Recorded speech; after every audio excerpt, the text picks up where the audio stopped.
I just think it's so important that we preserve our voices, our history, our legacy.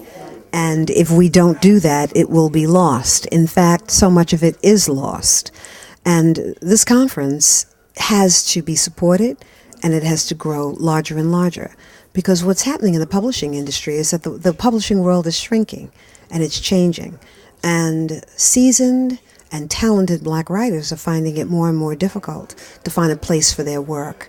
So I think it's up to the community to really understand the crisis we're in and to make sure that we always create that place for black literature and reflection and history and work that amplifies us. You know what, I think the community so loves this conference because they're able to see and touch and speak with, communicate with the people whose words they often read, but never get to see. So here we are in the community, in the heart of the community, at one of the finest universities serving our community, and it brings people together who often don't get together. It's not often that African American writers get to be under one roof together and for 3 days. So it's really a gift for us as writers and also for the community who are interested, those who are interested in writing and those who just love reading great writing. I want students to really learn the language, to really learn grammar and syntax and spelling. You have spell check. But it's so frustrating to get letters and emails from young people who feel that they're really seasoned writers, and to see the glaring errors. And editors are always looking for errors. I think we're trained to look for errors, and so we try to find them in many ways. And it makes me discount a lot of people who I know just weren't taught well or who haven't taken the time to have their work corrected. So I think that it's absolutely, whether or not you want to be a writer, you have to know how to write well. You have to know how to communicate well. You must learn how to speak well.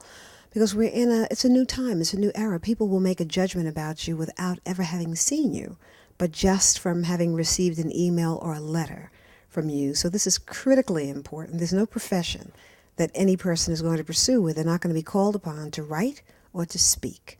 So you have to know how to write beautifully, take courses, take creative writing courses, learn the language well, and I would say also read phenomenal writing. It's the way that you learn how to write better and better. Well, I was invited by Brenda Green, of course, and my agent, Marie Brown, told me that this was something I should do. It was important that I do this because this was a very important occasion.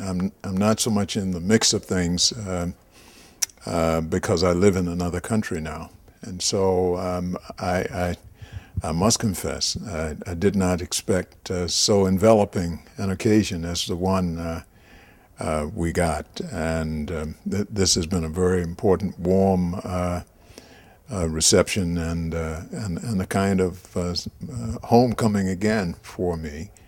And it's my first opportunity to visit the campus of Medgar Evers, and it's been wonderful. I'm glad I did this, and it's nice to be in a community of writers as people reinforce each other.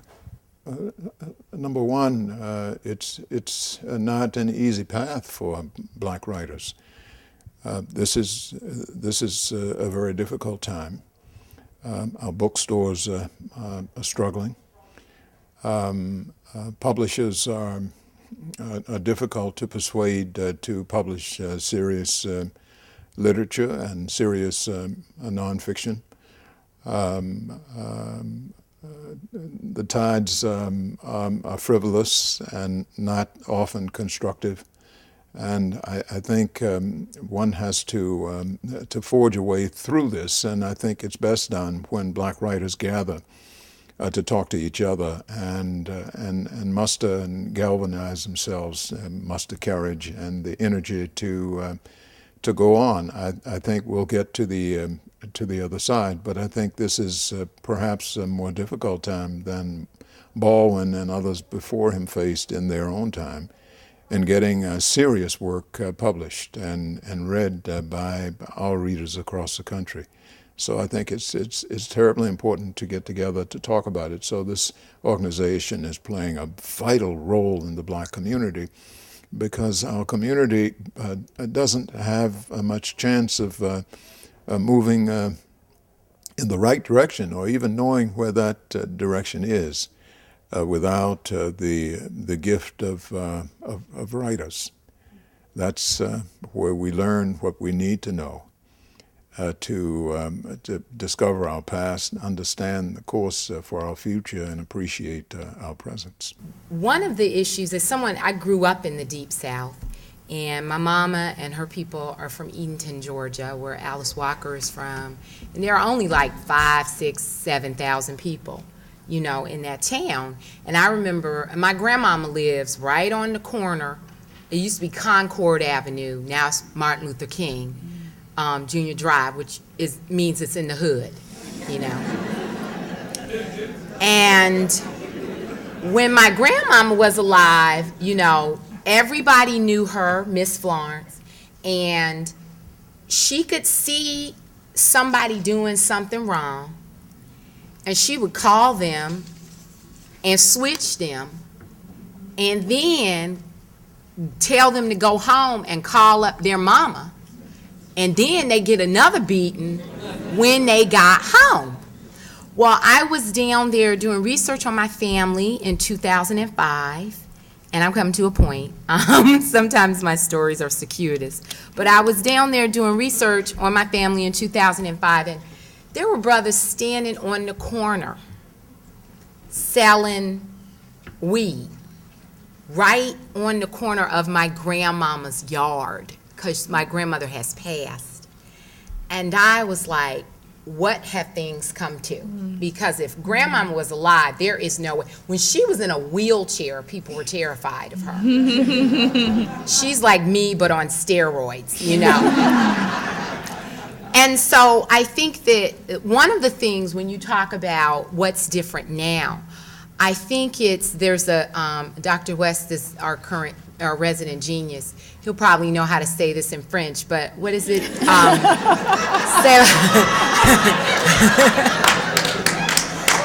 that saying, Dr. West, c'est la plus change, c'est la même chose. The more things change, the more they stay the same.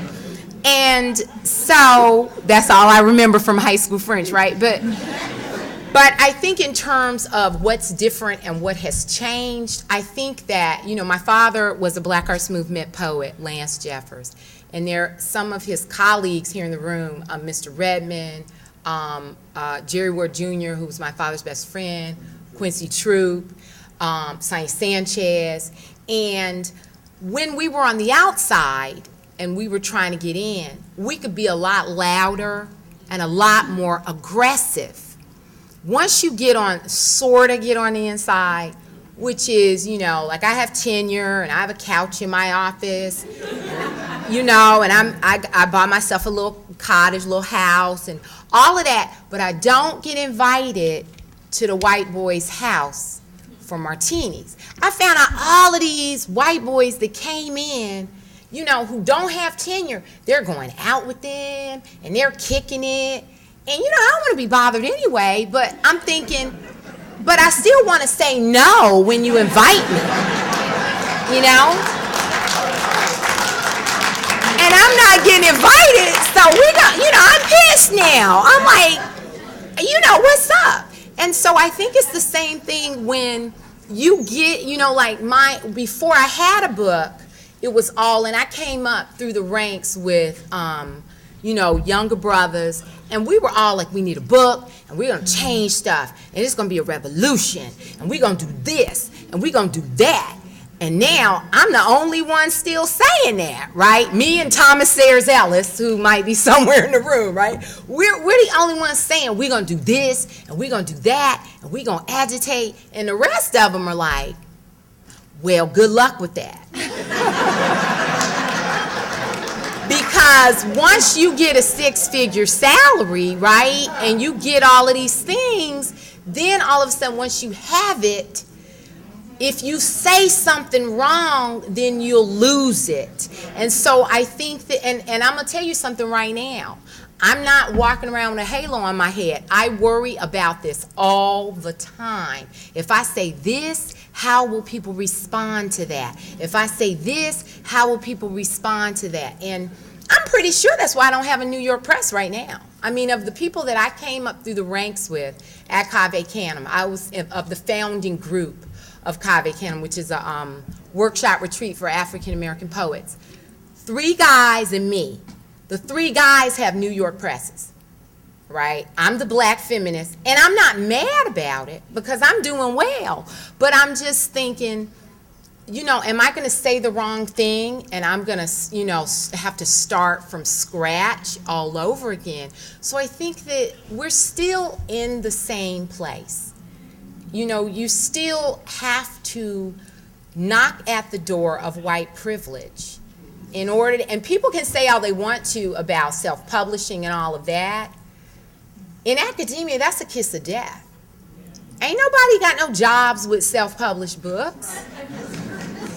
You know, ain't nobody teaching at Columbia with a self-published book. You know, you had to go. So it's very, you're very, I mean, I'm not, I mean, you know.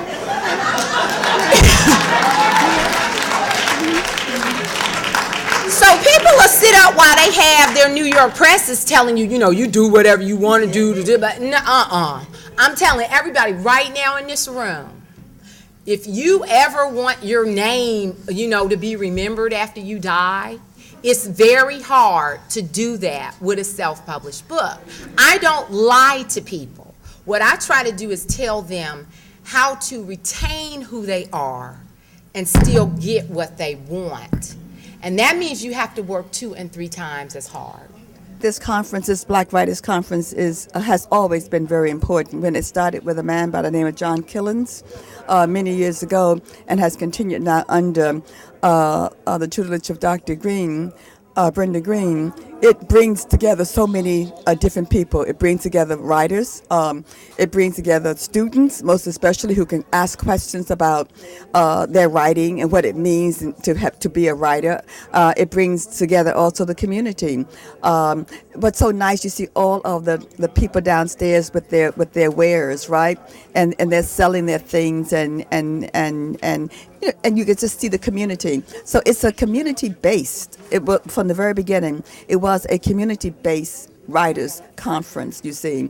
And as a consequence, you had this great community coming together, students, elders, middle-aged, young people coming through and dealing with each other, and writers, most especially writers, coming in, discussing and talking about their craft.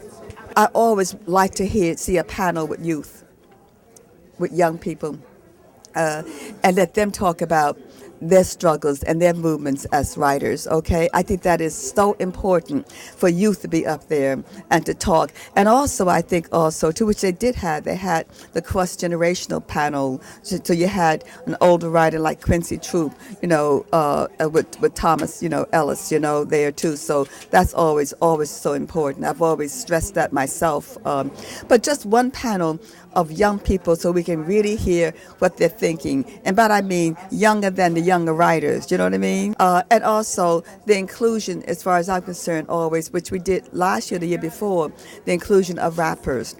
When Talib was here, when we did a cross-generational conversation, I thought that was so important for people to hear that. So I think that should always be a constant every year. Read every writer who's writing, whether you like them or not, whether you think you like them or not. Read.